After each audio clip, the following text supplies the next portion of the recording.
Hi everyone, welcome to Radical Vibrations, spreading positive energy your way today. Radical Vibrations is a podcast series focused on helping young adults like myself find balance and joy in our lives. With a wide variety of guests, you'll hear from personal stories and tools that have helped aid many others finding happiness and meaning. Healing from our hardships is possible and will always be possible. Today, take some time to tune in to what you need.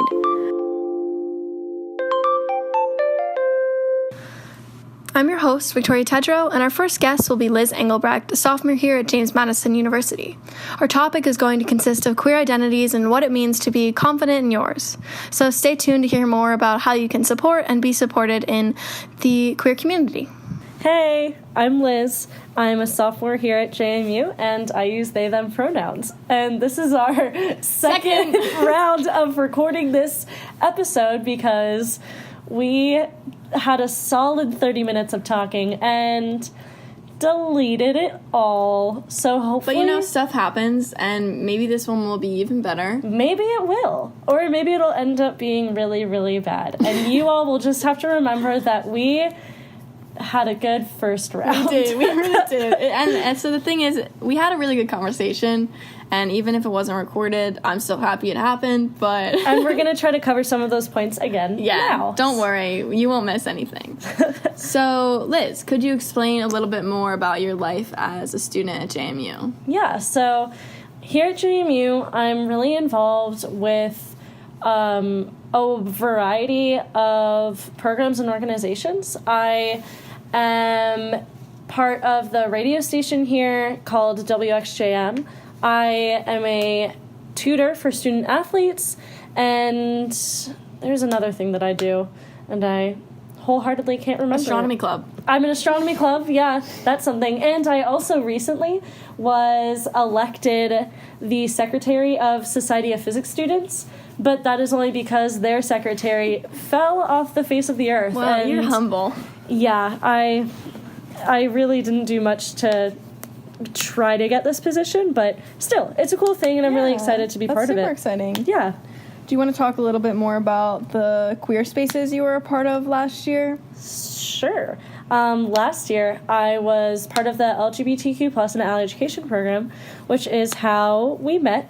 Love that. Love that place. Yeah. It was a really good program, and the only reason I'm not in it anymore is because my schedule is just too loaded to do it.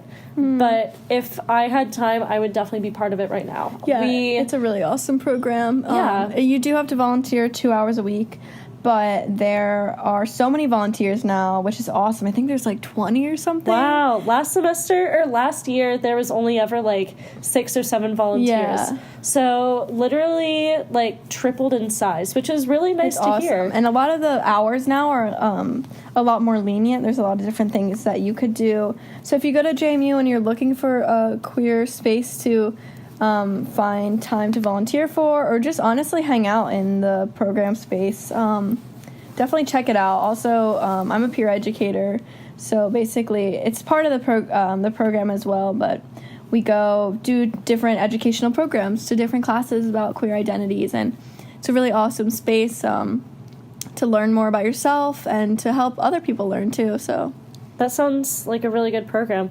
I had always wanted the peer educators to come to my classes just because they don't come to science classes a lot. I know. And that's something that's hard because it's not really a program that I guess would be, you think, relevant. But honestly, I just think educating yourself on any... yeah, that's the point of having the peer educators is it's for people that don't know a lot about the queer community. And it bothers me that the sciences and the mathematics departments and like the environmental departments aren't really taking advantage of this really amazing resource that is on our campus. I will say the teachers a lot of times have to go through safe zone programs, which I'm actually going to be doing soon. Pretty excited for because I've never done one before, where it's literally just a bunch of teachers and peer educators, and teachers ask questions. How can I be more inclusive in my classroom? Or they give certain situations that have happened and ask us how they think we should handle it, and everything like that. So it's really, really cool program. And I think a decent amount of JMU professors do it. It's not mandatory. However, I'm sure some science professors have, but the students should also get the education. Yeah. So, but do you find it hard to be out in the science and math community at JMU? I can say if it's hard or not specifically because I'm only out with my sexuality and not with my gender identity. And that's definitely something that I've been struggling with recently, is trying to figure out whether or not I feel safe and comfortable enough to come out with my gender identity to my academic community. And it's kind of sad and frustrating because I really like a lot of the people that I get to spend my time with, and we have a lot of things in common, but there's just this one really big important thing to me that kind of is a barrier between being fully connected and present with other people. And I have thankfully and more recently been feeling a little more confident in myself, and I have been considering maybe coming out to a couple more people within my academic field, but we'll see. It's all no pressure. Yeah, it's all on a time scale that's up to me. Yeah. It's progress for the sake of progress. Exactly. So, do you want to explain a bit about your process of coming to terms with your own queerness and your identity, and how you do identify, if you're comfortable sharing that? Yeah, definitely.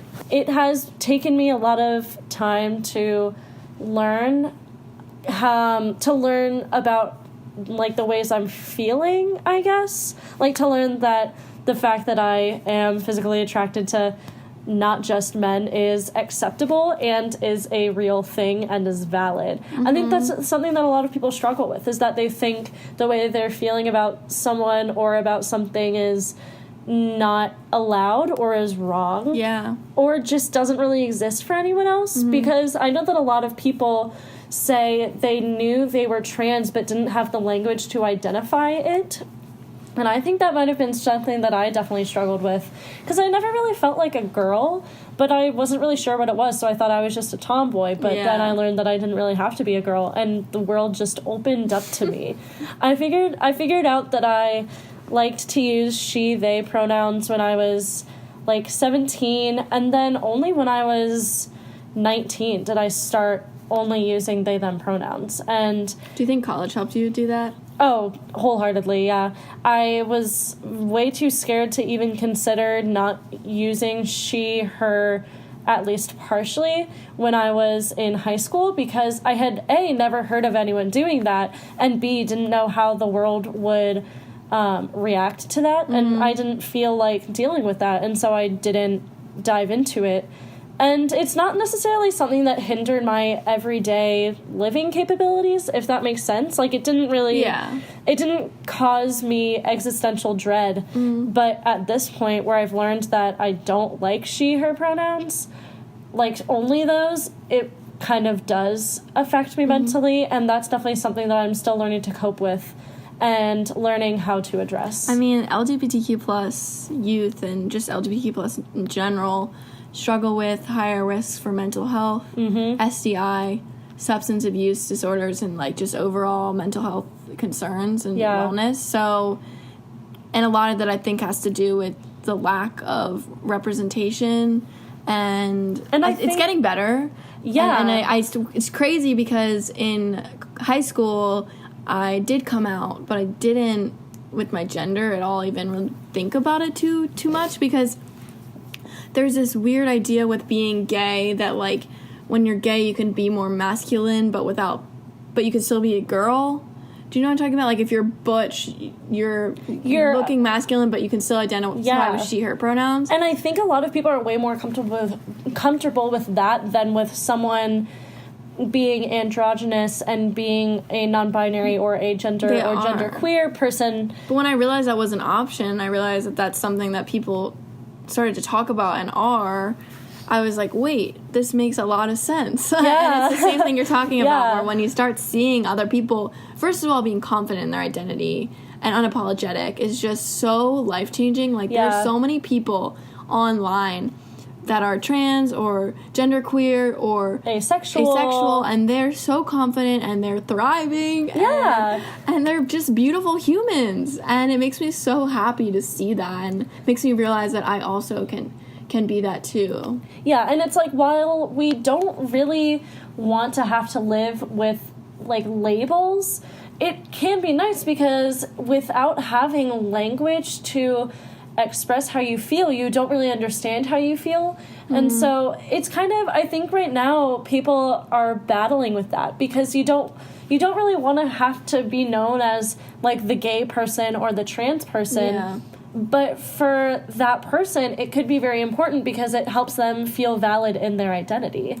Well, there's also, like, the whole concept of, like, oh, I'm colorblind and stuff like that, but it's Yeah. like, you don't I think have that's to, like a whole different discussion. I think it goes into the idea of labeling and, like, saying as if you identify within something, or seeing people's different, like, just seeing, like, their unique traits, and whether or not you should label them or whether or not we should just see each other as humans. Yeah. But I think the conversation really comes down to what makes you feel best, and if you're doing it for yourself, then that's all that matters. you Yeah. know?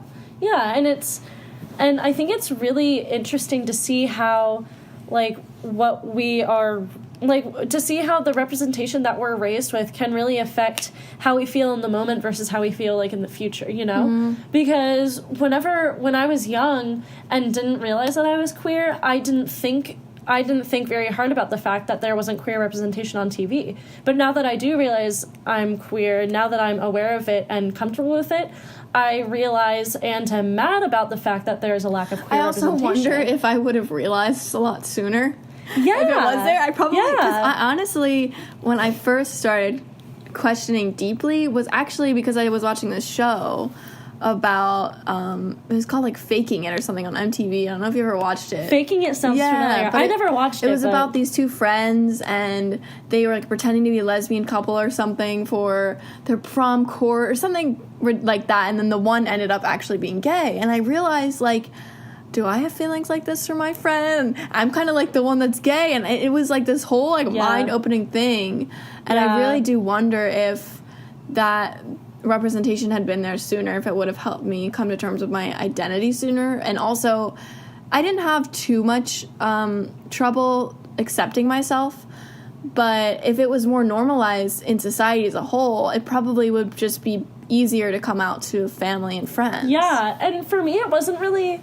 I mean, currently it is learning how to accept myself, but when I realized that I wasn't straight, when I realized I wasn't heterosexual, it wasn't really that I had to learn how to accept it. It was more of I just had to, like, learn it, you know? Like, there's a difference between learning that you are a way and accepting that you are a way, right? And, like, right now, in terms of my gender identity, I'm still, like, accepting it. Like, I've learned, you know, who I am and what I am, but now I have to really be confident and comfortable in myself. Yeah, I'm still figuring that out. And I think because gender and sexuality is such a spectrum and so fluid that it is really hard to be like, no, this is my identity. And I try not to get too attached to it either, you know, because... Yeah, because it's okay for it to sometimes change. you question, sometimes it's... Yeah, a lot of times you change. And I think a lot of people are afraid of changing or afraid of not being what they always thought they are, especially in college, because I think so much of the focus is on identity. And when you don't know, a lot of times people are like, what? You don't know? Or, like, you can't be a part of a group necessarily. Yeah. Because if you're not fully confident being queer, or if you don't feel like you're part of the queer community, but you might be questioning or something, you might not go to queer spaces and to be able to explore that freely, because you might be a little afraid you're not accepted. Yeah, and in terms of, like, not really, you know, in terms of it being, like, taking time for you to realize, I was having a conversation, well, there's a group of people having a conversation close to me, and I was listening because they were being loud about it. There was this guy, they were all joking around, and one of them was like, Charlie, It's okay. Okay, whatever. Fake name, yeah, whatever. Charlie's not going to listen to this. Yeah, probably not. And they were like, hey, like, haha, like, you're gay. And I was like, okay, that could be problematic if you're using it as an insult, but we're going to move on.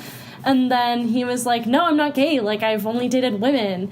And it's like, well, you could still be gay. Anyway. Like, there's a lot of gay people who have dated, like, not according to being gay, if that makes sense. Yeah. You know? Like, you're not born knowing that you're gay. You're not born knowing that you're trans. You're not born knowing... My best friend dated girls, like, all throughout middle school. Yeah. You know, you gotta explore it a little bit. And it's kind of those moments where I remind other people it's okay to not know how you, like, who you are, how you identify right now.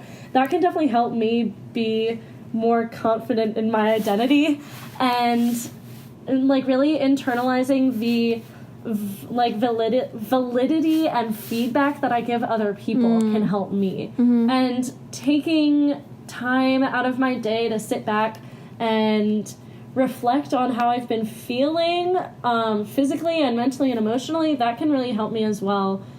It helps me feel better in myself, and I think it's something that a lot of people underestimate. I learned this really cool acronym. Actually, it's called RAIN, and it's like a way of looking. Have you heard of it? RAINN. Yeah, NN. I think it's only one N. Maybe there's a group that's called RAIN. And so maybe we'll compare and contrast. Yeah. But essentially, it's a way of reflecting with your emotions. And the first one, R, is recognize your emotion. The A is acknowledge your emotions. The I is investigate, and the N is nurture. That's a really cool acronym. Yeah, and it's really simple for you to remember. So anytime I'm feeling like really heightened emotions, I'm like, rain. Plus, rain is so calming. Yeah. We got some nice rain outside right now. Some warm lighting and it's coming out day. Shout out to coming out day, October 11th. Coming out day. I love this day. If I had been born 6 days later, I would have been born on National Coming Out Day, but that's okay. Not everything's perfect. Nothing's perfect, I guess. Except for me. Ha ha ha. Ha ha ha. And you beautiful people listening. And everyone listening. Yes. Yeah, so those are just kind of some things that help me feel more confident. If you were in a space with these people that continued saying things that came off in a very, like, homophobic way, how would you set those boundaries and possibly speak up or take space for yourself? How would you react?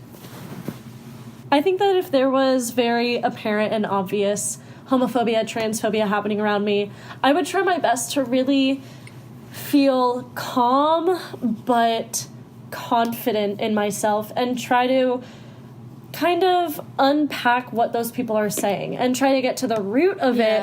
Not to try to be some, like, therapist. And you want to make sure you're safe. And to make sure I'm safe, saying it is important. Yeah, because I'm not trying to psychoanalyze this person, but I'm trying to understand where they're coming from and why they feel this way. Yeah. And yeah, like you said, because I also want to understand how is this situation going to affect me physically, mentally, emotionally, spiritually, philosophically, all that jazz. And I've definitely been addressed with those situations. One time I was hanging out with one of my parents' siblings, and they said, ugh, that is so queer, in a negative way. And this was literally over the summer, so I am fully aware of the fact that I'm not comfortable when people say queer in a negative context. So I said, hey, can you please not say that? Just, like, I didn't wait 5 minutes. I didn't, I wasn't harsh about it. I just said, can you please not say that? And they said, oh, like, I didn't mean it in that way, and I said, and I just said again, can you please not say that? And I think I remember them apologizing. They definitely seemed a little bit uncomfortable, but of course they're going to feel uncomfortable. They just did something that very obviously made me uncomfortable, and they don't know how to respond. Because they love me, they don't want to make me uncomfortable, but they also probably don't fully understand why I asked them to stop. Yeah. And so I think a lot of times trying to understand where someone else is coming from like, with the fact that they might be homophobic, transphobic, queerphobic in any way, I think understanding those reasons can help you address the situation. It helps me, at least. But I'm also a very, like, logical, structural, analytical sort of person. So for people that are maybe more emotional, I think the first step is definitely reminding yourself that, like, you are safe and trying to calm yourself before addressing the situation. And also knowing, you know, it's okay. Like, sometimes it's really hard because you don't want to be a bystander, and especially when it's someone you don't know too well. But, like, I've been in situations where people say, I really hate this word, so I really don't want to say it, but faggot, I hate that word. I know. And why do you hate that word? Because it's been used in such a negative context all the time. I have had such interesting conversations with people about that. I know one of my friends said that her brother, like, reclaiming it? Like, said he's okay with being called a faggot because, like, he is a man who likes men, and and that's part of reclaiming it. Like, I'm sure that, like, probably about... But the people using it were not gay. Sadly, the people using it were not fags. And I'm sure that that's how people who are probably about 30 years old and who are queer feel about the word queer. Right. Because, or maybe people who are, like, 30 to 40 years old. They probably don't like when queer is used because that was definitely a derogatory term. I mean, I've never been called that to my face, as I know, but... just hearing people throughout, like, all of middle school and high school using it as a negative thing, and, like, and people who really were gay is a negative thing. And it does hurt. And then when I still hear people using it, I'm like, seriously? Because that just shows, like, how uneducated or how, like, we're still in need of progress. We're still kind of behind, definitely. But in those situations, I have to think, like, I have to be ready for an outcome that I might not want. Because with your situation, still not perfect, but at least they were like, I'm sorry, like, I apologize. It was not really everybody nice. will do that. Some people will be defensive. Some people will say, like, well, you're annoying or something. You know what I mean? Like, so you have to be careful because, especially, like, I'm a very sensitive person. So if I am going to say something, I need to make sure I'm in the right headspace because... you know, I could be having a bad day or not feel comfortable in my identity, and then that happens, and then I speak up, and it's not a good result. Like, and that's just gonna, but, like, that's not gonna help anything. It's gonna make everything a million times worse, And so, I definitely try to establish my own boundaries with other people establish, like, my own boundaries within myself by recognizing things that make me feel uncomfortable and that I know that can't really be fixed, if that makes sense. Yeah. Like, if I feel uncomfortable because people are using she, her pronouns with me, sometimes there's not really anything I can do. And sometimes I just have to remind myself that I know I'm non-binary and all that matters is how I feel about myself and that I love myself. And sometimes you can't do anything in a situation and that's okay. But sometimes you can. And it's good to take that risk of trying to educate other people. I definitely think, like, cultivating that sense of self-acceptance is the most important thing, because that's definitely been one of my mentalities throughout life with everything, honestly, not just my queer identity, but anything, in the sense of if I am confident and proud of these aspects of who I am, then anyone else says won't get to me. Right. You know, because I love myself. I'm not ashamed of it. I'm not guilty of it. And if somebody else has internalized homophobia and is projecting it onto me, like, that's their problem. Yeah, it's almost like trying to remember that, like, it really doesn't matter what other people think, and kind of imagining, like a nice little queer bubble around you. And it's a rainbow. It's a rainbow. Just imagining, like, a rainbow, but, like, 3D spherical thing just around you all the time. And what that rainbow represents is the fact that no matter what other people say, you are allowed to be queer. Yeah, you still are this beautiful light rainbow shining, and you just can't see it. You are so valid and queer and loved. We love you. We love you so much, and we love each other and we love ourselves. True. Yes. So, yeah, just remember that sometimes it's going to be hard, and you can't accept yourself all the time. Progress is not linear. Progress is not linear. I love saying that because it's true. Because it's true. I always get mad at myself when I feel as if I'm going backwards or something. But No, it's not true. And it's okay if some days you're not 100% like shouting to the world, I'm gay, or whatever, however you identify, or if you don't know yet. Like, all of these things are so valid, and I wish I had someone tell me these things earlier. So that's why I'd like to spread this message and hope someone gets a little help from it. Yeah. I hope that everyone who has been listening to this podcast feels a little more confident in themselves. And even if you are cisgender, heterosexual, I hope that you feel more confident and valid and loved. And if you are trans, asexual, homoromantic, I hope you also feel more valid and loved and accepted. We got the whole spectrum. We love the whole spectrum, and we love you all. Don't forget about your little rainbow light bubble. Don't forget about your rainbow. That's a wonderful visualizing meditation. I think I might do that. Good. I'm glad to have helped you in making Happy this National podcast. Coming Out Day. Thank you, Liz, for being with me and taking this time. You're welcome. Thank you for having me. Second time the charm. Thanks. Have a great day, everyone.